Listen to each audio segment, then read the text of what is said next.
I am 79 years old. For 31 years, I worked as an air traffic controller. Thousands of planes passed through my hands. Thousands of lives depended on my voice, my eyes, my decisions. People used to tell me I had the calmest voice in the tower. They said nothing rattled me. They were wrong. There is one night I never talk about. One night that changed everything. I was 34 years old, confident, sharp. I thought I understood control. I thought if I just paid attention, nothing could slip past me. I was wrong. It was a quiet shift, radar screens glowing green in the dark, coffee going cold beside my hand, two aircraft, far apart, moving through the sky like nothing was wrong. I made a call, a simple call, the kind I had made 1,000 times before. I thought I had time. I did not. What happened next stayed with me for 45 years. Not because of what I did, because of what I almost did, because of how close silence came to swallowing everything I loved about this job. You are watching this because something in this story called to you. Maybe you also believe you have time. Maybe you also think the moment to slow down, to check twice, to say the hard thing will come later. Later never came for me that night. I was young then, younger than my son is now. I had a wife waiting at home, a daughter who used to fall asleep before I got back from night shifts. I had dreams stacked up like planes waiting to land. Someday I'll spend more time with them. Someday I'll rest. Someday I'll say what needs to be said. Someday. That word costs people more than they know. In the control tower, we are trained never to assume, never to guess, never to let confidence replace verification. I broke that rule for 4 seconds. 4 seconds out of a 31-year career. And those 4 seconds have lived in me every day since. I am not telling you this for sympathy. I am telling you because I see it now. The same mistake, playing out in ordinary lives every single day. People assuming there is time. People trusting their own confidence over the quiet voice that says, check again, look again, say it now. Don't make my mistake. I have sat in this chair, in this small apartment, replaying that night more times than I can count. Not because it ended in disaster. It didn't. But because it almost did. And almost is where regret lives the longest. Not in what happened. In what could have. 79 years old now. My hands shake a little when I hold my coffee. My eyesight isn't what it used to be. But my mind still goes back to that tower, that night.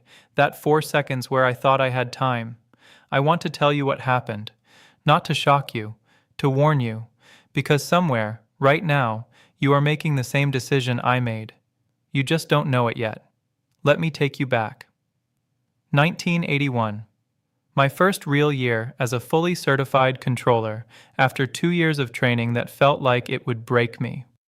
The tower was not glamorous. It was cramped, hot in summer, freezing in winter. But I loved it. I loved the order of it. Planes moving like a symphony and me holding the baton. My supervisor back then was a man named Whitfield. Older, quiet, the kind of man who never raised his voice because he never needed to. He used to say something I carried with me my whole career. The sky doesn't forgive twice. I nodded like I understood. I didn't. Not really. Not yet. I was good at my job. Better than good. I could hold 12 aircraft in my head at once, track their speed, their altitude, their intentions, without looking at a single piece of paper. Other controllers used to ask me how I did it. I told them I just paid attention. That was true. But attention is not the same as humility. I did not know that yet either. At home, my wife Elaine used to joke that I talked in call signs during my sleep. She wasn't entirely joking. I brought the tower home with me every night, even when my body was lying next to her in bed. My daughter, Marie, was 4 years old. She used to wait by the window for my car lights to turn into the driveway. Sometimes I made it home before her bedtime. Often, I did not. I told myself this was temporary. I told myself once I made senior controller, things would slow down. Once I had more experience, I would relax. Once. I did not see the pattern in that word. I did not see how many years I was quietly signing away, once at a time. There were cracks, even then, small ones. Elaine asking me, gently, if I remembered the last time we had a full conversation that wasn't interrupted by my mind drifting back to the tower. Marie drawing pictures of airplanes because she thought that was the only way to compete with them for my attention. I saw these things. I saw them and I filed them away, the same way I filed away a minor radar glitch. Noted, but not urgent. Handle it later. Later. That word again. The job gave me something home could not. Certainty. In the tower, if I did everything right, the outcome was predictable. Planes landed, planes took off. No one got hurt. At home, love was messier. It didn't respond to protocol. I did not know how to hold something that could not be measured in altitude and airspeed. So I gave more of myself to the sky than I gave to the people standing beneath it, waiting for me. By the time I was 34, I was one of the most trusted voices in that tower. Pilots requested my shift. Supervisors used me to train new controllers. I had built a reputation on precision, on never missing a detail. I did not know that reputation would almost become the very thing that blinded me. Because confidence, when it grows too comfortable, stops asking questions. And that night, the night I still cannot fully speak about without my chest tightening, confidence is exactly what almost cost everything. I did not see it coming. That is the part that still frightens me, not the mistake itself. The fact that right before it happened, I felt certain I was doing everything right. It was a Tuesday. I remember that detail more clearly than I remember most of the important days of my life. A slow, ordinary Tuesday in late autumn, the kind of shift where nothing dramatic is supposed to happen. 2 aircraft, one climbing out after departure, one on approach, descending toward the same stretch of sky. In my mind, I had already separated them. I had done the math 1,000 times before, almost without thinking. That was the problem. Almost without thinking. I gave the descending aircraft clearance. Routine words. Words I had said so many times they barely felt like words anymore. Then a second call came in from another sector, a distraction, small, ordinary. I answered it. 4 seconds. That's all it took. 4 seconds where my eyes left the screen, where my certainty told me I already knew what was happening, so I did not need to check again. When I looked back, the 2 aircraft were closer than they should have been, not touching, not colliding, but closer than any pilot, any controller, any rulebook would call safe. My chest went cold in a way I had never felt before. I remember my hand freezing over the microphone.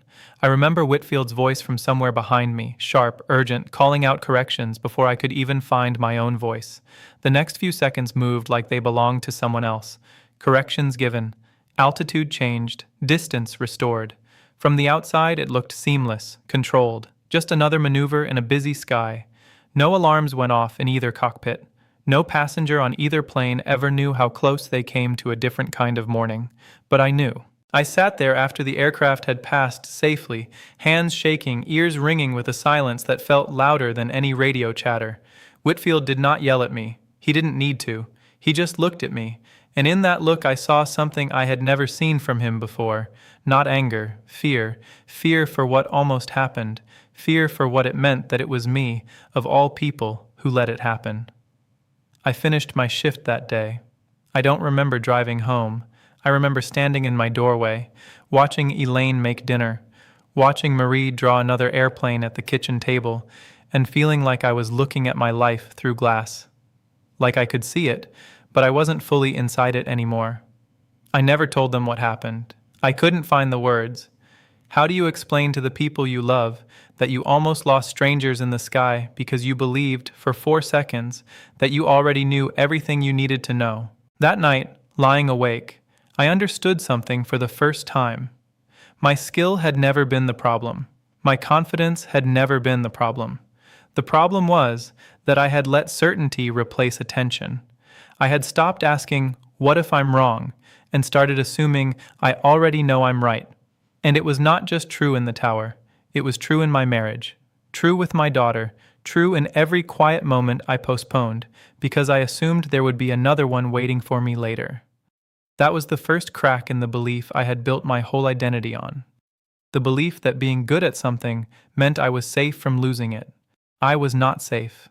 None of us ever are. For years, I believed one thing above all else, that competence protects you, that if you are careful enough, skilled enough, disciplined enough, nothing will ever slip through your hands. I built my whole identity on that belief. My career, my confidence, even the way I loved my family. I was wrong. Competence does not protect you from loss. It only delays it. Skill can carry you through 1,000 ordinary days, but it cannot save you from the one day you stop paying attention to what matters most. That is the truth I learned in that tower, and it is the truth I have watched play out in ordinary life over and over ever since. We are taught to believe that if we are good at our job, if we provide, if we work hard, that is enough. That love and presence will simply wait for us, patiently, until we have time to give them properly. I believed that. I built 31 years of my life around that belief. Later never came the way I expected it to. Here is the lesson the sky taught me, the one I did not understand until I was much older than 34. Attention is not something you can give partially. You cannot half-watch a radar screen and expect to catch every danger, and you cannot half-watch a life and expect to catch every moment that matters. I thought my daughter would always be 4 years old, waiting by the window. I thought my wife would always be young, waiting for the version of me that showed up fully. I did not understand back then that people are not radar signals. They do not hold their position while you attend to something else. They move. They grow. They stop waiting. I was wrong. The truth is simple, even though it took me a lifetime to accept it. You do not get back the 4 seconds you looked away. You do not get back the conversation you postponed. You do not get back the bedtime you missed because you told yourself there would be another one tomorrow. I thought I had time. That belief nearly cost 2 planes full of people their lives, and in a slower, quieter way, it cost me years with the people I loved most. Not because I did not love them, because I trusted the wrong thing to protect that love. I trusted my competence, when what they needed was my presence. This is the part I need you to hear clearly. Whoever you are, watching this tonight, being good at something is not the same as being present for it. You can be excellent at your job and absent from your life. You can be trusted by strangers and unknown by your own children. I was living proof of that, long before I understood it. The sky forgave me that night, not because I deserved it, because the distance was just enough space between 2 aircraft and 2 very different lives. Life does not always leave you that much space. Don't make my mistake. So here is what I want to say to you, directly, before this ends. If you are young and you believe there will always be more time, I understand. I believed that too. I was 34 once, certain, sharp, convinced that later would always come. Later is a lie we tell ourselves so we don't have to face what today is asking of us. If you are in the middle of your life right now, busy, exhausted, telling yourself that once things settle down, you will finally be present, please hear me. Things do not settle down on their own. You have to choose presence. No one hands it to you. I waited for calm that never arrived, and I lost years I can never get back. If you are like me now, near the end, looking back at a life full of both pride and regret, you already know what I am talking about. You know which 4 seconds still visit you at night. You know which conversations you postponed until there was no one left to have them with. I was an air traffic controller for 31 years. I kept thousands of strangers safe in the sky. And still, the moment that haunts me most has nothing to do with airplanes. It is every ordinary evening I sat in the next room instead of at the kitchen table. Every "not right now," I said to my daughter. Every silence I let sit between me and my wife, because I thought there would always be another day to break it. There was not always another day. I am telling you this not to frighten you. I am telling you because someone should have told me, back when I still had time to listen. Attention is the only thing you truly have to give another person. Not money, not achievement, not your name on a wall or your voice trusted in a control tower. Attention. Presence. The choice to look fully at what matters before it moves out of reach. Don't wait for the calm moment. It rarely comes. Don't wait for the right time. It rarely announces itself. Don't assume the people around you will hold their position forever, patiently, until you're ready. I thought I had time. I was wrong. Later never came the way I needed it to. Don't make my mistake. If there is one person you have been meaning to call, to sit with, to truly see, do it today. Not because tragedy is guaranteed, but because presence is never guaranteed either, and you will not know which ordinary Tuesday was the one that mattered most until it has already passed.